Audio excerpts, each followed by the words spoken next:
Vous connaîtrez la vérité et la vérité vous affranchira. Mesdames et messieurs, c'est l'une des paroles bibliques. Pourquoi nous avons commencé avec ça? Parce qu'il y a une vérité aujourd'hui qui va se suivre, comme je le dis toujours, avec une réalité. Mesdames et messieurs, vous êtes nombreux de nous suivre partout dans le monde. Merci de nous faire confiance sur cette chaîne. Nous êtes en télévision, plus de 298 000 abonnés, 298 000 abonnés.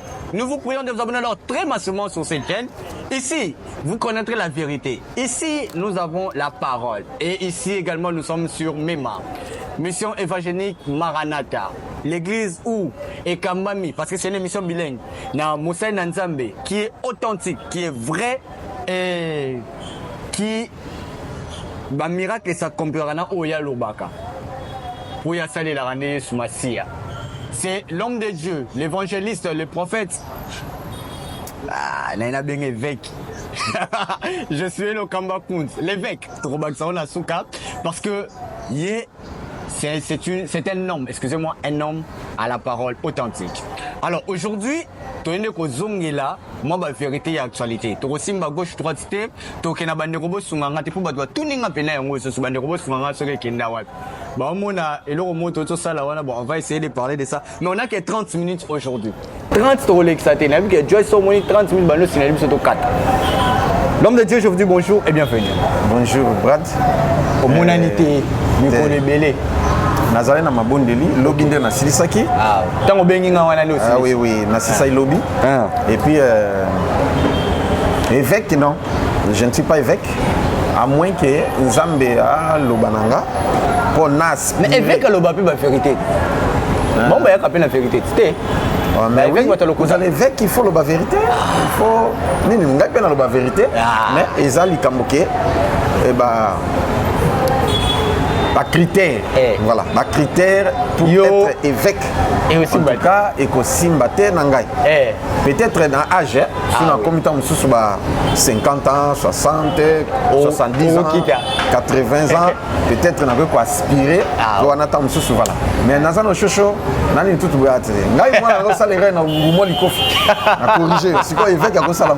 moi, je ne suis pas évêque. Voilà. Boni Mema. Très bien, Nangola Nzambe, nous allons marcher sur les pas de Jésus. Ok. Et puis, le programme est le premier belé, il y a ma bonne délit. Voilà. Vu que nous allons s'approcher à la fin de l'année. Et puis, Nzamba Lobi Nangai, dans mois en novembre, aussi c'est le 8 décembre. Tu as déjà, ça fait une semaine passée. Tu as le 8 décembre de tout clôturer. À Lobi, la santé et les finances. La santé et les finances. Sauf que aux Anguimaux, quand tu es malheureux. De la santé et les finances. Oui, oui. Ok. Il a mis balé. On a fait novembre en décembre. Oui. On a bané ko sukola na douche. Ok. Nazo sukola. Na monika pa. Abimeli ngai. Abi mon fils, mes enfants souffrent. Il y a deux choses au bas souffrir, c'est-à-dire la santé et les finances. Donc, Azan a besoin de sabana et puis Azan a besoin de comme un bon. Parce que dans la Bible, 3 Jean verset 2. Voilà. Tout en haut. Avant Apocalypse, il y a plusieurs versets, mais du moins, comme Michel Zah est résumé en haut. Il y a 3 Jean verset 2. Voilà. Avant Apocalypse. Oui, oui. 3 Jean, verset 2. 3 Jean 1. Nalobi 3 Jean. C'est que 1 Jean T. 2 Jean PT. 3 Jean. 3 Jean. Bien aimé, je souhaite que tu prospères à tous égards. Oui. Et sois en bonne santé. Oui. Comme prospère l'état de ton âme. Oui. Deux choses. Je souhaite que tu prospères à tous égards. Et sois en bonne santé. Au prospérer à tous égards. C'est-à-dire au fond qui s'en main. Voilà. Finance et dans la finance. Très bien. Il a commis balai. La santé n'a pas de prix. Va te belé bazo voyager. Va te belé bazo dépenser énormément l'argent pour na baluka santé. Mais il n'est pas dans l'âme. Soit que le président ba roi ba kufate na malade. Il faut être en bonne santé et ça volonté en zam. Voilà. Et puis qu'on a mbongo et ça volonté en zam parce que Ecclésiaste chapitre 10 verset 19 et lobby, l'argent répond à tout. Et c'est Dieu, c'est la parole. Sans argent, toté à terre, toté à bout. C'est payant. Et là, Dès que tu as pour les Kabolanda. Mbongo. Donc dès que tu as pour la taboué. Mbongo. Ainsi de suite, c'est l'argent. Attention, Bible est Kabelingai. On a lati, maman nangai, na Canada, mutatine lingai. Na somme qui on a. Patinda. Asomi na mbongo. Abinati de la mona nangai. Ya on a lati. Voilà. C'est-à-dire l'argent répond à tout. Très bien. Mais bilo komi balé, oeke incontournable au mutuas à la nango. Dès que bandiango, Landa José Lokamba TV, aux aba programme nyos. Voilà. Le 8 décembre, dès que clôturer. Ok. Et Nzamba ko visiter banana. Merci beaucoup. Voilà, merci beaucoup. Mais Yasuka. Programme Yasuka Ezali. Kaka na décembre, tozali na jeûne prière il y a 12 jours. OK. Thème na go ezali qui est Jésus-Christ. Qui est Jésus? Yesu ezali nani? Oye kota ba débat ba nini tout. Ben tozali un peu ba mission. Ma ba mission to ça elango. Ah. Et à partir du 18 décembre et le 29 décembre, 12 jours. To sambela tous les jours. To zape na jeûne ya 12 jours. To bandolia matiti. Ah, ka ba légumes. Ba légumes, to ba fruits. Yo za moko ba to te au lieu si automatique yo moko lia te ngazala bongo te soki to gêner biso nyonso soki ma tolia ndunda musunité biso nyonso mais mikolo ba mort sibit non tu na mbango poto leka oui na lobaki yango na bonne santé ne bazo kufa na lobaki depuis mois ya octobre que septembre vers la fin na lobaki yango titokota octobre na lobaki yango déjà que octobre, novembre, décembre, ba catastrophe ko salama ba tuwa kufebele pour satana alia kandunda te alia ka pondute alia ka misuni bandoki ndenge moko ba prépara ka ba la provision. OK. Moni ti décembre pour ba fêter. OK. Alors ndé ya moni be sala mabongo oh masu edindaki ceci c'est là crash salami c'est là tout abatu batu ba mort sibite tout ainsi de suite. Ça doit y arriver mais on doit toujours prévoir. Très bien. Prier pour que EAT. Voilà. Et EAT ni na famille na yo ni na ndeko na yo ainsi de suite. Ce qu'on moni au priaki suffisamment et c'est que ezalaki noté pas dans un mais tu na satana. Ah OK. Voilà. Question d'actualité. Ah ngai elo bakangela ngande yango. Ba bengo pe déjà. So to sale mission alne mbala. Ah lelo la invité. Oui, bah comment bien Bumba 21. Ah bon? Comment la Bumba 21? Bumba moi sauté. T'es le même moisseau. Ah, général a payé ma place à ça. Mais quoi Bumba 21? Bumba 21. Ah, Ngande. 21 ndeni. Ngai il est ka ya dalo. Ah bon? Ngai. Bumba 21. Mais vous avez pasteur t'es? Leki. Ah, mais pendant la mois là. On a Leki. Ah, ça c'est bon. OK. Bino. Ah, Bunda 21. Tenga Bumba. La boy. Tété. Ah bon, ça va. La boy makam. OK, Bumba 21. Na Bumba 21. OK, d'accord. Na zabele ka dalo. Na bona makam. Merci beaucoup. Bino bobi bondia ka suba 10 meter na ba offrande était ça fait 6 ans. Bino te. Basali ya Nzambe. Boboyi te. Musala Nzambe moko soki alobi yango. Yo généraliser. Les ans c'était manga. Voilà. Attends, c'est manga, ils ont zété moko. Mais bamboumanyo c'est dans ndenge moko te zalaka na manga. Voilà, musu eteli te, musu etela bien te, et ainsi de suite. Comment nango manga. Ezaka si manga. Biso toza ba pasteur, mais ezate que biso soto toza pour yango. Apôtre Roland Dalo, ça fait 6 ans. J'aimerais que bo l'accebo bo pesanga na image oyo. Tu as des images. Il y a mon mandat na oyo. Suivons d'abord oyo. Tant à solo que ça fait 6 ans. Batangi comme mutobi ya mutuana. Aliaka na ye mongo na ye te bi mutasali déjà 6 ans sur les années. Les pasteur qualité, les nani pasteur so Tom cité, les payé aussi pour ça 6 ans dans le ministère. Ouais. Là au-delà. Ouais. Tu bi mutasali 6 ans. Allez, suivons d'abord et puis on se retrouve juste après.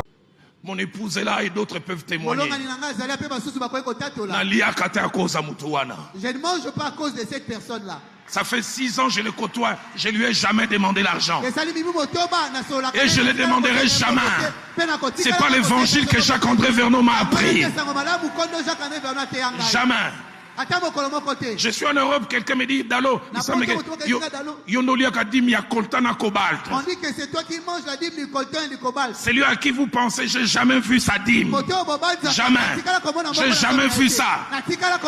J'ai appris auprès de Jacques-André Vernon. La dîme, on la dépose dans les paniers de l'église. Je suis jamais allé et je n'irai jamais à la maison chercher cela. Mais en même temps, je dis, Quand on a des rapports particuliers avec l'argent, Dieu s'est donné par des bonnes voies. Amen. Et il sait bien le faire. Je donne ce simple témoignage, pasteur Christian, on va prier. Une église de Goma m'invite, une église de 28 personnes. En m'invitant, il dit, pasteur, il parle que tu prêches que dans les grandes églises, viens. Et à cause de ma présence, il s'était arrivé à 100, pasteur Benjamin peut se souvenir. Je prêche de mardi à dimanche comme si je prêchais à Bunda 27.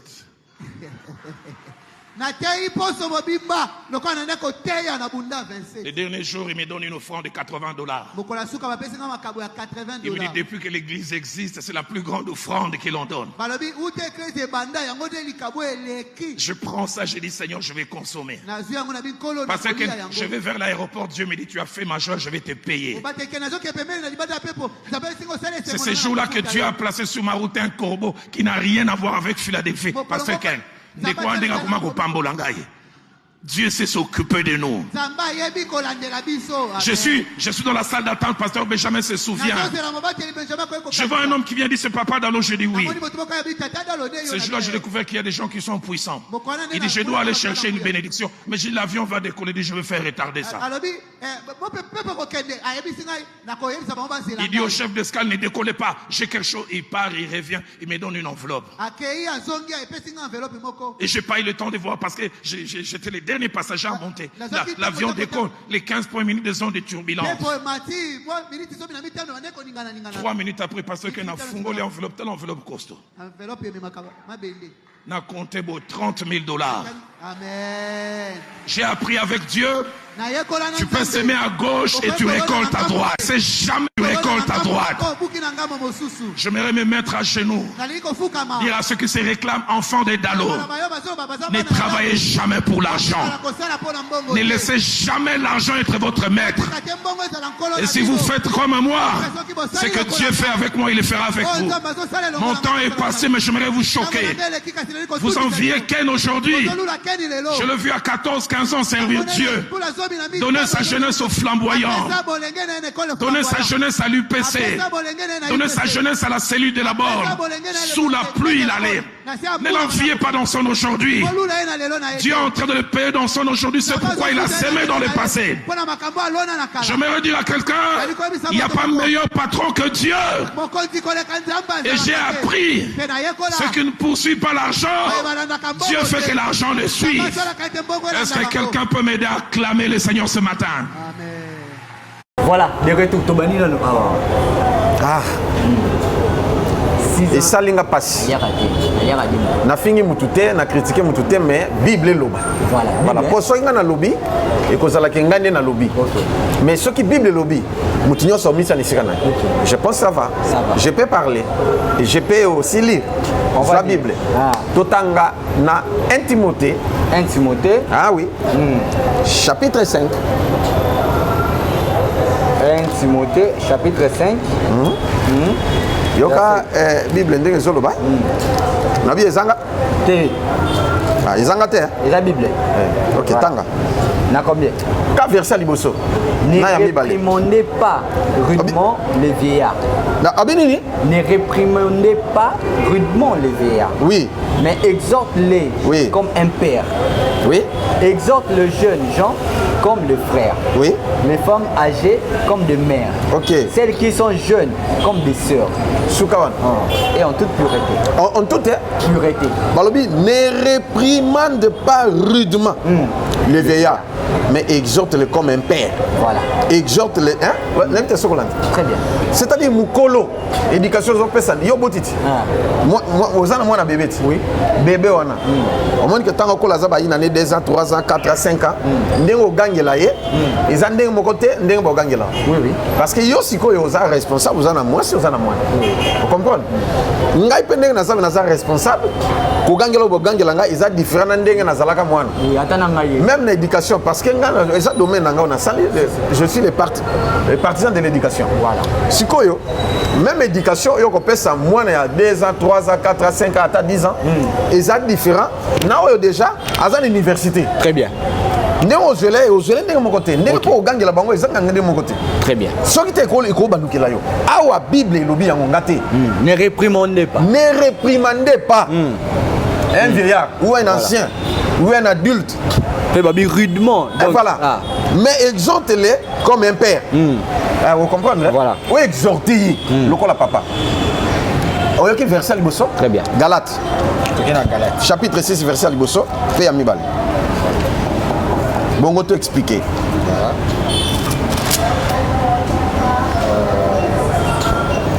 Galates chapitre 6 verset 1er.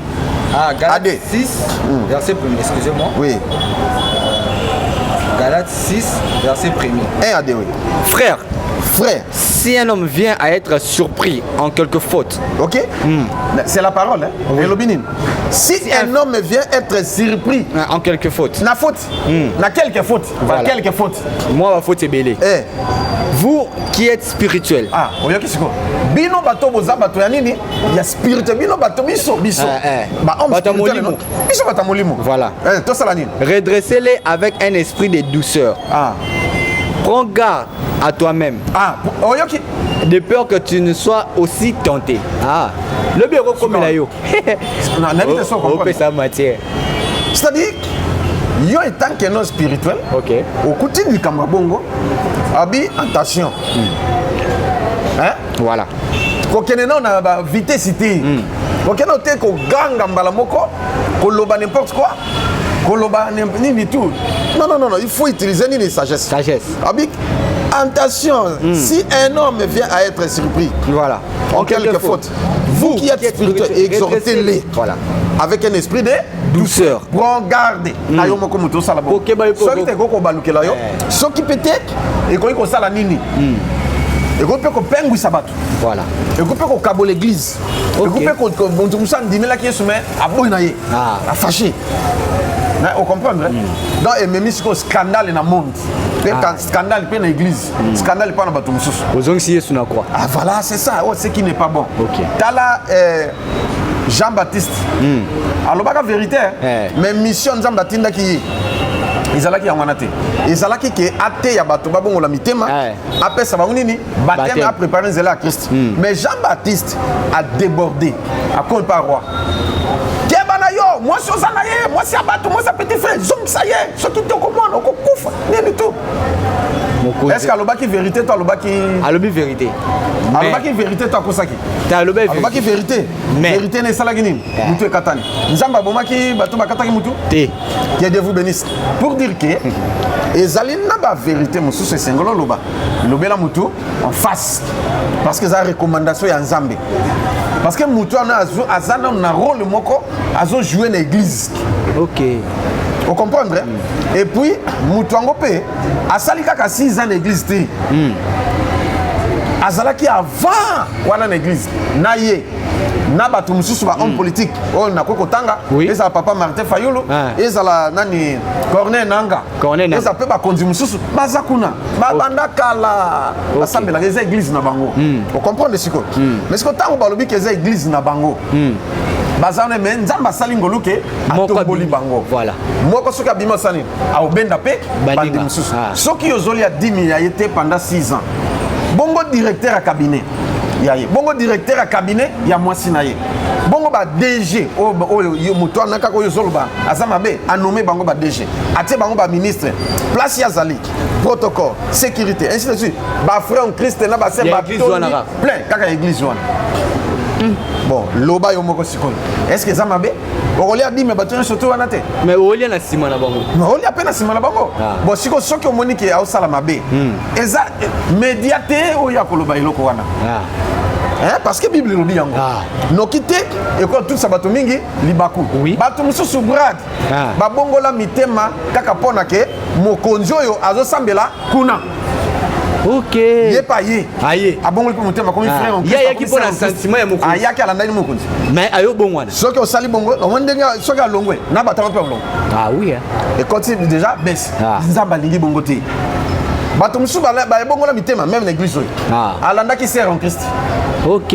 Abado draguer sere ya kitoko tu aye akutana na liloba abongoli motema abali kutu sere wana te abali ndeko mosusu mais sere wana babima pété baboya na te babima pété basawa o comprendre siko. Ok. Mutu mosusu oteya esimba te ekota te abongola motema te o comprendre mais circonstance moko boyeke banome ndeko moko tozalaka ni awa banome akomi mokonzi tosepeli na église et tout nazoloba likambo oyo na église oyo tosepeli biso nyonso me ndeko wana ayati awa akoma apôtre alandaka nini ndeko wana mpo na mosala ye pa juye na mosala ye mbala moko akomi frère en Christ ti azwi formation azwi nyonso tout ti akomi apôtre mpe bake mpe afungo l'église. Mais ce que mutu yango ntango ye akomi mokonzi tozali na retraite ome ndenge aye boulangerie lokola moto ayeli bino boulangerie na bamiliki na nyonso tout na enveloppe boza na retraite priez pour moi papa bopesa liste de vie bainstrument banini tutu nasomba bis église nasomba lupanga église tututu topesa akenda azonga te obenga be naza na réunion osala boye titititik sikoyo eske natikala ata mokolo moko te na église naloba moni frère oyo azwi mosala oyo aza motu mabe naliaka nini te ainsi de suite et tout te j'assume parce que aza mwana est-ce que comprendre na comprendre mais jour oyo nga nakende koyebisa vérité nakende koyebisa en face bozali bino mbale biso mbale na ye nobi omoni yo obosani ndenge bandola na baba na église obosani banzala otolala na yo na bagene ti oki ozwi bateme na mai ya njili mais okomi osala mabe lelo opesi na mokongo nzambe arejete yo mabele eleki asanzi yo 2 semaines eza ebele ozolongo afukami papa limbisanga lobi te fukami epa na nzambe senga nzambe ngai na ofukami lisusu te ocomprendre nde sikoyo nake 2 semaines après pas makambo échangé boum alongwe nde ayozonga na makolo. C'est comme ça qu'on peut corriger. Donc, bon délire de ce qu'on a eu bon goût sous bien, à zongi dans cela. Pour dire que, Mati, papa avant tout temps en matin, il a pas sa faire. Joyce, ma belle anglaise a besoin de Galate. Pesa un verso, pesa un jour voilà. Je suis devenu votre ennemi en vous disant la vérité. 4-16. Galates 4-16. Je suis devenu votre ennemi en vous disant la vérité. Est-ce que, à combien d'ennemis la Bible soit pas la vérité? Kalia ka 10 minutes. Non, ok, n'a pas de mozo qui n'a pas moulaïté. 10 minutes, balobi ba tchaka na kata panier. Ya mona rangote et puis na liambongo ya ba kolbat té.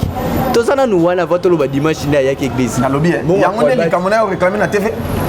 Nga aliaka mbonga kwa bati seke bakomi kolati songo na lobi boye yo za na bana no basala ba place na lobaka ba place ba lobi boye na uto loba wat est-ce que nazwa ba attaque te na ba ipa batu ke ozo mbongo yo konzeza yo kaka kutu ba loba kutu na famille na yemoko ba figanga en face kolia ra mbonga mokonzi nzoka innocent siko na saini na olela tona ko sala émission pour batba na prouver que na liaka ngote non j'assume alia monga kolbat te ya nini de voilà alia kapé tant sou pas alia kapité mais akoko lia indirectement et pas bateau baza Mende a utilisé sagesse te c'est un homme intelligent et sage mais du moins quelque part a sali mabe ouais sengeli a sengande bolimbis et pas na nzambe pe pas na moto parce que ça mona ngai so na sali mona nga mabe na sengi pe bolimbis ezali sumuté. Est-ce que vous comprenez? Mais oui, mais brad, il est bien. C'est la salle mabia, l'imbisanga na loko na salle examen bé, tout, na za papa ici. Ici, oui. C'est comme ça qu'on peut faire. Vous comprenez? Toza na suscité ya mbongo. Chose na souci mbongo te. Ndenga ya olobake, ana souci mbongo te parce que ba te ya mbongo te. Bongo pa lobe alobengo pona nikasi. C'est gazani na souci mbongo. Ah bongo to lobani. Voilà, c'est clair, je suis franc. Oui. Chose en souci mbongo te, sur ma PCP te et que ça le pelo ko pété, ou le bela pengo te. Donc ça le bela c'est que aux autres non, on motabo ya mbongo, ba yelo ta $1 million au boy. Ah, le bengo parce que a ozote, les so bando zangalo. Angalo. Ah. Voilà pour dire Matthieu. OK na Matthieu, chapitre 18. Voilà. Versets 16 à 17. Matthieu chapitre 18, Oui. verset 16. 16 à 17. Voilà. 15. Banaka na 15. 15. Tout ce qu'on a 17. Si ton frère a péché, Soki ndeko na ya sumuki. va et reprends-les entre toi et lui seul. Ah, Bible le bible wangote. Sikoyo yo OK na nini ko publier yango Babi, sikoyo. si t'écoute, Ah. tu vas gagner ton frère. O gagner. Mais s'il ne t'écoute pas, Soka yo kiote. prends avec toi une ou deux personnes. Quel est batomi? Mi baleto, mi sato ya ndenge nini? Na église. Ah. Ya libanda te. Ya église. Kwa na koko mémoire siko na 1 Corinthiens chapitre 6. Ba comprendre ça yo mona siko ndenge accomplissement zo salama. Ok. 1 Corinthiens. Non, tanga na no comme ça, Voilà. tanga 1 Corinthiens chapitre 6 au banaka na verset. Afin que toute l'affaire se règle sur la déclaration de 2 ou 3 témoins. Oyoki. Voilà. D'accord, il y a 2 ou 3 personnes, il y a église. Bon, si Kambouana. Ceux qui ont quitté. S'il refuse de les écouter, Ah. dis-les à l'église. Ok. S'il refuse aussi de l'écouter, Ouais. qu'il soit pour toi comme un païen, Un publicain. et un public. Oyoki siko. Est-ce que démarche à salaki yango? Ya kokuta na bango mbale mwana oza mwana fukama bondeli osala mabe. Ba 10 minutes na omona ngote, ça fait 6 ans. Qu'est-ce qui se passe? Tant que Zalaki avant 6 ans au bano pes, tant que Zalina passe. Mais le lozi, non mon angote pourquoi? Parce que 10 mes années il y a salaire à pasteur. Et ça église de 10 mais so pesi 10. Ils années à biso to liango. Oh, 10 000 années Il y a biso. To longa 10 de 10. O moninga so pesi na 10 na yo.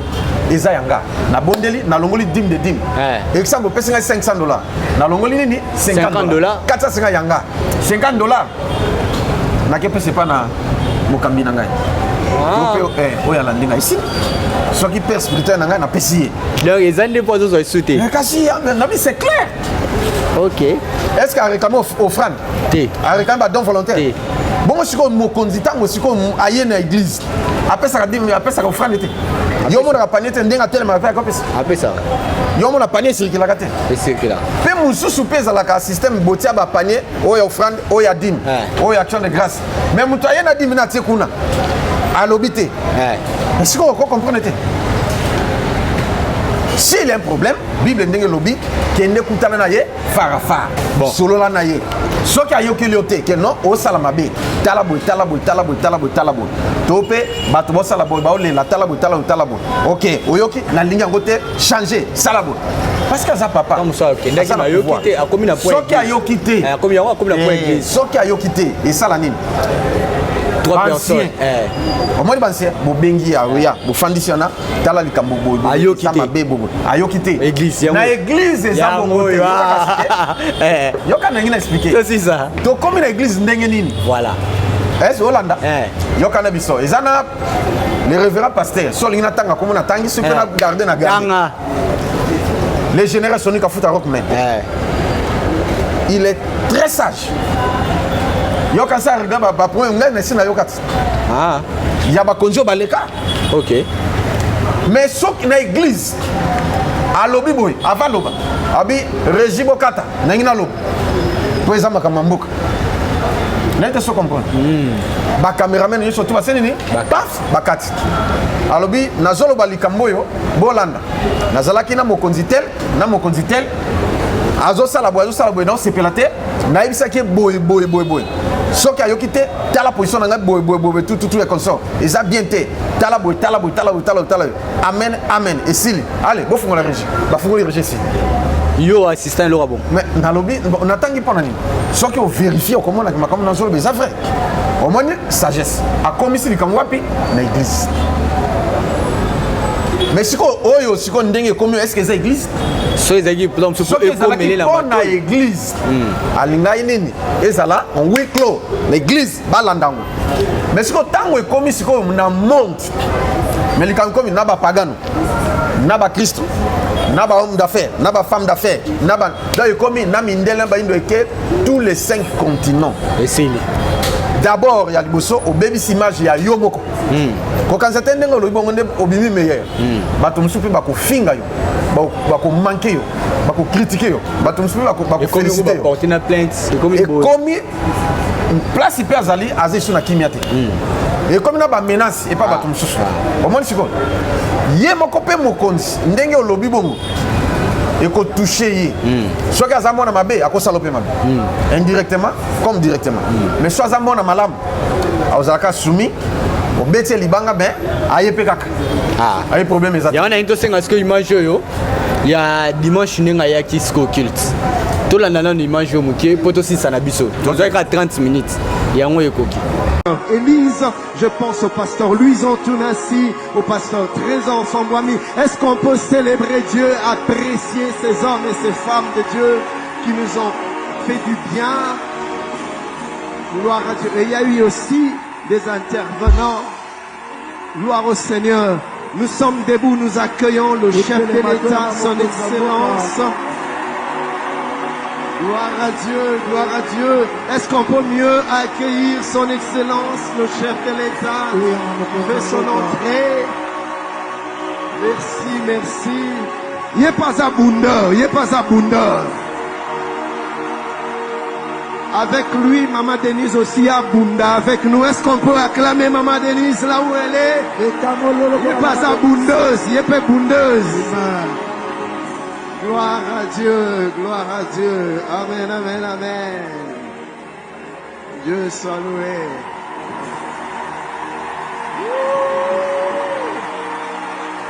Est-ce que quelqu'un peut m'aider à dire à notre chef combien nous l'aimons?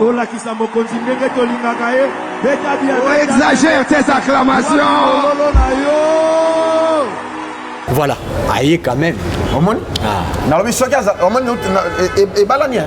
Noto lobat. Soki aza la kamwana mabe alinga yate. Muso omona alongwe. Adi bokanga e ainsi de suite. Mais Amelami Botosi aye pe kaka. Abi wa azaka papa. Atie sunadi nini? Aye. Mais atie bomone pani. Siko di mene kia. Eke wapi? On a évité sur Hollande. Pasteur, Azan n'a pas arrêté na offrande. Alors il y a aussi Mangote. Hein? Est-ce que pendant 6 ans, ceux qui mbonga ngweza ya masumu, bongo oye kota na panier. Bongo ya personne en kuko, yaki otala mwana bimisi ya sene papa. Mwana zimbongo wapi? Mbonga ngo, boya ngo to sima mbongo te poeza ya mabe. Ndeyo boya ka mbongo moko boy. Na boya ka mbongo moko bongo. Ah voilà, pona kolobake, avant il y a kolobali kama bongo, il faut réfléchir. Avant kolobali kama bongo, il faut déjà ba mesure sécurité. Au protéger payer, au protéger payer. Na yo moko se protéger, au protéger payer église na yo. Au protéger payer bateau bazar ba esprit faible. Hein? Pour wana eza parti politique té. Mais mutu na azape na parti politique na ye. Ba ko agir pe ndenge na bango pe. Voilà. Voilà comme danger. Omoni? Bon, et comment on va comment otumba pas son église hein? Voilà, ils ont le papa Walesa. Parce qu'on a peu qu'on menace qu'on a makamusa lobaka et tout. Voilà. Pour la kolobake, ils ont essayé d'utiliser sagesse dans makambo yanzambe. Comment gérer l'église et comment gérer les gens. OK. Voilà. On utiliser sagesse et qu'on ça la malam mingi. Quand on a salami et ça la m'appelle ici sauter. Voilà. Pour les lois essuyer. Mais lobby et cause à la paix président tomo konzi tona ni abi pe na église mususu. Ya omoni bato mingi ba konzi balinga mingi catholique na protestant. Comment kamo kuta ngote? Oui. N'habite Solandi. Cardinal sango tonini soki mondimi na ye akomi mokonzi. Eza difficile. Protestant bakimiza. Papa na kimarai. Na lobi boye. Kabila kimisa. Bo Kabila ko banosa ma protestant. Ya ze mondimi. Aya kikaka mambo ya nini? Kasi yango na zolo. Ya férié. Na lobi boye. Protestant, catholique, kimbangiste, naba islam. Ouais. Soki mwana na bango. A commis numéro 1, Tommy numéro 2, to a commis na pouvoir. Hein? N'importe quel poste qu'on occuper, va vous protéger. Ce qui a sali ma bé, va vous sanctionner, va bengaye pour na bas mais na église. Oui. Ba lo bangote. Vous comprenez? Parce que baza discipliné, baza bien enseigné côté wana. Mais biso tout le monde pas Moïse Katumbi katanga attendez no mona catholique azo protéger ba ko protéger mais ba koye ba ko lobela ba otike bangote. Ba lobela. Ce ko ba ko lobela. Ce peut ko punir ba punir mais yo yeba. Ndeng moko ngana lingi réveil ba jappé et loko wa bongo.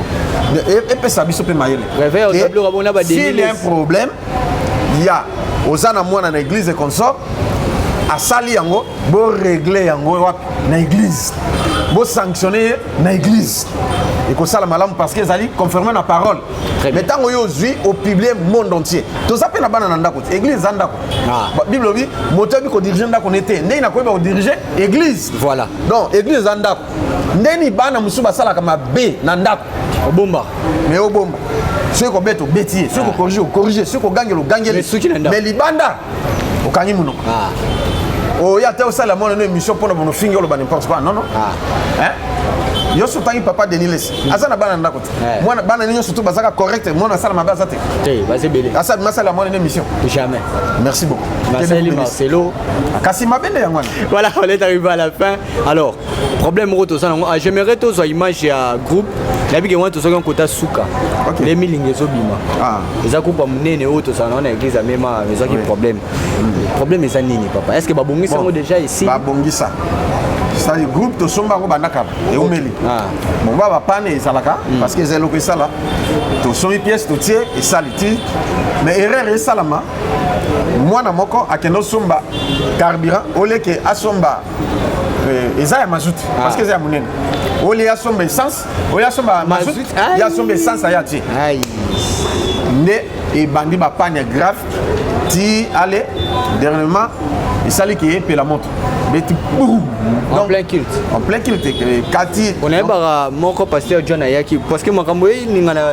Voilà. Même avant pasteur John, ndeba beti. Ayaki boy courez à quitter. Courez à l'été à TP Kakabongo sans courant pour grouper et baby. Tito que ne coloué ils allaient déjà tard. Ndé et bandi bongo. Nini pasteur Robert a épé côté ya même chose. Babongi ça qui peut. Ndé yé ko péter le sous donc. Sur one les ana et koufi malama. Chance que et bah là ko zipa ko boma tout ce qui était fait la moto entrer na sorti comme moko ce que je moto ti comme makoto mais catastrophe de sauter voilà nden zambe a celui que des gars ça la matin mais groupe est endommagé ba tenese batali bobi futi moi je suis athée il faut tout suma mususu nden tozo senga na bata bonne volonté mais dans la main parce que groupe ils allaient $2000. OK. Ah. Plus besoin de transport, tout nous avons besoin de $2200. OK. Voilà. En dehors de ça, les malheurs ne viennent pas seul parce que c'est la maison de Dieu, la maison de l'Éternel. Machine et ordinateur, fouti, caméra. Donc, caméra, la bise de celle-là. Ah, déjà. 4K. Fouti. Bande Koyaka, Baï, Panzani, Bongisi Ango, Titi et CD. Et ça, donc, nous avons besoin d'un groupe électrogène, nous avons besoin d'une machine ordinateur pour la en direct, par montage, pour la en direct, nous avons besoin de caméra. Donc, on direct que ça m'a sauté. Bon, c'est comme difficile. Ok. Voilà. Voilà. Ah, micro, hein? Micro, oui. Vous savez qu'il n'y a pas de house. Ok.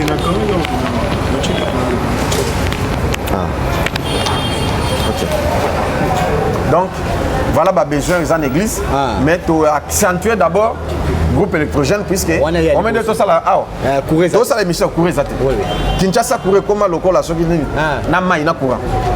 Et Kendeka ndenge moko et il y a voilà. Tomoni extra. Ce qui est normal. Voilà.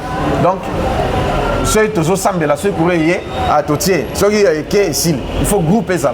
OK. Ndé angol tous en besoin nango. Ndé comment on peut aux ordinateur rebelle kuna. Tindeli biso ata moko mi balé. Ata moko to mi balé et au comment nzamba pambola. Et ça la pe caméra. Kuna so moni que ça cher. Awa ata ya $500, ata ya 800, ata ya 1000, ata brignon Césali to kokozwa nzambe au pambola. Voilà, oh tous en besoin nango. Luc chapitre 12 verset 21. OK, tout en haut. Au verset sous que monsieur Sili. Ba verset ya kana mutu bo. So bokangi bokanga munoko wana ça va. So bokangi munoko te. Chapitre 12 verset 21. 12 verset 21. Je le nom du Seigneur. Amen. Il en est ainsi de celui qui amasse le trésor pour lui-même, qui n'est pas riche pour Dieu. Merci beaucoup. Oyoki ke ezana bato yo amasse biloko asombi mutuka asombi boy asombi lupango ezana bete oui mais au mona kaka pona yo mwasi na yo bana bande économie pona nzambe eloko te ça on quelque chose pona nzambe peut-être nzambe peut akokanisa gloire à futa. Merci beaucoup. Na bigo ngope sa version motalinga bo. 1 Corinthiens chapitre 15 verset 50. Batanga na ndako. Botanga okula po et monsieur Soukia. En tout cas moi je voulais marteler un peu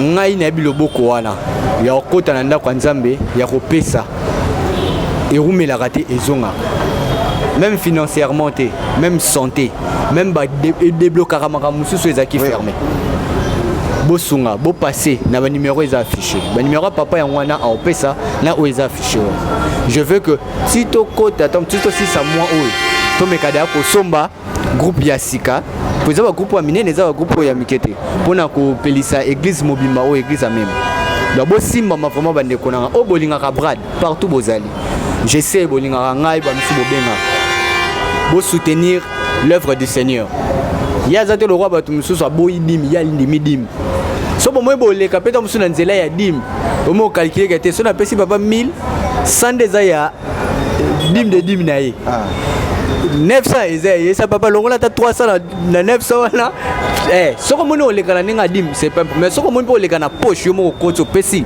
en tout cas ekoyede biso numéro de téléphone papa va tenir sur Basile Bakola. Merci beaucoup.